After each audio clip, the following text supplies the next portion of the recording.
Hi, Jason. Thanks for taking the time. It may be a stupid question, but I'm going to start with that one. Is there a number one right now? No, not right now. It's definitely a wide open race. Right now we're trying to get the guys comfortable, with the pace and the setting, and go from there. Hi, Jason. In regards to Gauthier and Lennox, they're 6'2", 6'3". Do they have more of the size that maybe teams are looking for that you might be looking for now, to better equip you for when you play in the tournament? Well, obviously, I mean, you just look at their numbers. They're the two of the bigger guys. But at the end of the day, it doesn't matter. It's about the guy that's stopping pucks. The guys that are smaller have more patience in the sense that they hold their edges better because they are smaller. They don't have to rely on their size in that sense. So all five guys have a lot of uniqueness to them. And again, it's a matter of which guy is going to perform and which guy is going to play his best. Wondering, last year you had the experience of two fresh faces in Nico and Joel, and you had the transition from one guy to the other guy by the time the tournament was done. So what did you pull from last year with the two first-timers, if you will, that you can use maybe this time around? I think just, again, you're building relationships with the guys, and then just, trusting your instincts and decisions that get made. It's a unique season this year because the guys aren't playing. Last year was a little different in the sense of the two best guys, in the CHL were the guys that were trending, and that was obviously Nico and Joel, and they carried that over into the tournament. So, this year it's getting them up to speed, and then again, just developing that relationship and those conversations for when the tournament does start, and getting the guys, ready to go, because again, we haven't played hockey since March, so it's again, it's a unique situation, but we're working through it, and it's at the end of the day, we're all excited to be here and get going. Wondering how much you work on the mental side of the game, Jason. I feel like that's just a given these days, but particularly with the bubble and maybe some unique circumstances this year, how much time you'll spend with the goaltenders on that side. Thank you. Yeah, no problem. Yeah, quite a bit. Again, they haven't faced game-like situations. So you try to prepare them for little things in the sense of, this week, just telling them to start thinking about what their game day routines are, how they're going to handle certain situations. So when those situations arise, they're not surprised by it. Every goalie's got a certain routine and player. Obviously, they have certain routines they like to do during a game day.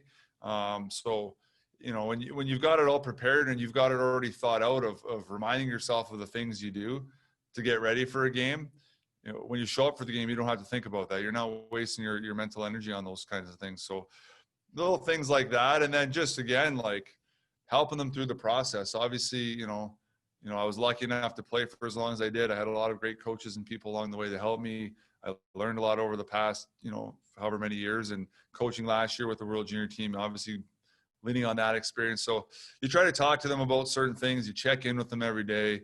You see how they're doing. You read their body language. You try to give them little tidbits here and there of things for them to either think about or if it looks like they're struggling, maybe pump them up a little bit. So there's a lot that goes into it, obviously, and that's a big part of it, because at the end of the day, it doesn't matter what we're doing, whether you're playing hockey or anything in life. If you're not feeling good about yourself or confident, then you're not going to have any success. So that, at the end of the day, that's what you're trying to do.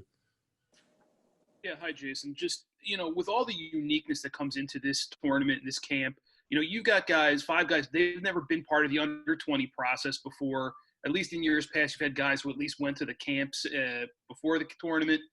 Does anything change as far as when you have a situation like this with five guys who have never been part of this process before? Does anything change in how you work with them or how you kind of go about structuring things? Well, both guys last year hadn't been through the program either. So, it's the thing is again, like I said, it's about being yourself. It sometimes it's easy for guys to come in and be a little overwhelmed and looking around and being a little unsure of yourself. And that's your job as a goalie coach, is just to keep banging home that they belong and that they're here for a reason. And sometimes, there's a lot of stuff in these camps. There's a lot of moving parts. But that's why you have to build those relationships and have that open dialogue. So, they feel comfortable coming to you if there is an issue, if they're feeling a certain way or whatever. And that's what you do, is you got to help them through the process and again, get their heads right and get them clear and settled. And I mean, that's what we did last year with Joel and Nico, and obviously it worked. So that's kind of the plan right now. Just wondering what the transition's been like, kind of going from this longer, unusual off season to now facing shots from a whole bunch of top players from around the country. I think the biggest thing was just all the shots coming in at such a high pace for the first couple of days, and kind of just getting used to all the speed and the quickness of the game. And the past couple of days have been better, but just definitely the first couple of days were a bit tough with the shots and the speed of the game. Are you seeing the camp last, I want to make the team, or I want to be the number one guy? There's a lot of good competition here with all the other goalies, and it's really stiff. And I think my goal here coming into camp was just try to get better every day and leave it all out there, like Goat said also, and just see what happens next. Hey, this is for Tristan. Being in Saginaw, you guys played against Ottawa at least a couple of times. Did that give you at least a little bit of better idea of how the team's going to play in front of you, just because of, you kind of have an idea from playing against Andre in Ottawa? Yeah, I think playing against him helped a lot, getting an understanding of how he wants to play and how he wants the guys to play. I think obviously I have a buddy there, Will Cranley, and they don't give up much, and when they do, it's good looks for the goaltender. So I think it's really good fit for me and all the other goalies here. Hi guys, for each of you, what's it like working with Jason LaBarbera? What do you enjoy about that? How does he help you? I really like working with Barbs. I think on the ice he helps out a lot and just gives you simple reminders about your game and stuff like that. Also, he's just really dedicated, and he likes to watch video and kind of talk to you about it after. And also, he has some good stories from back in the day when he was playing. Tristan, does a particular story stand out from what he's told you? Not in general. I think just him playing his first NHL game and getting his first NHL win and stuff like that. I just think it's pretty cool to hear from a guy who's been there and done it. So just excites all of us for the future. Hi guys, this one's for both of you. Obviously, all 5 goalies are fighting for limited spots on this team, but compared to other positions, there's only a few of you. What's the relationship like between goalies at a camp like this?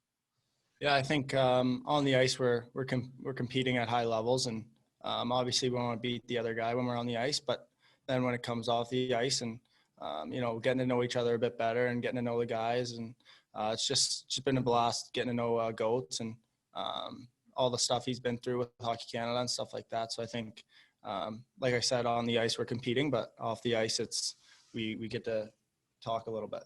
Upon receiving your invite to camp, was there anyone that you reached out to for some advice? Like you mean leading up to like World Juniors, like? Yeah. I think just getting knowledge from everyone around me, like my goalie coaches back home and my goalie coach in Saginaw. I think just trying to stay calm before coming to camp and preparing myself as best as possible, I think was the biggest thing for me, and just staying calm. Is it a motivation, guys, when you hear that goalie could be the weak point of the team? I think leading up to the tournament, everyone's talking about the big guys from Europe and stuff like that, but no one's really talking about the 5 guys we have here and all the elite goalies that are competing for a spot in this for this team. I think everyone here has a legitimate shot at being the starter for Canada, and I think that they're going to do an unbelievable job because everyone here is so talented and wants it more than anyone. Sorry, guys, anybody standing out shooter-wise? I know it's early, but it's been a while since we've seen a lot of these guys on the ice. Anyone raising your eyebrows in terms of how they shoot the puck so far? Definitely Byfield. That's last 2 days that was the first time I skated with him, and that release that's an NHL release, no doubt about it. And then guys that I've seen before, Bo's got a rocket.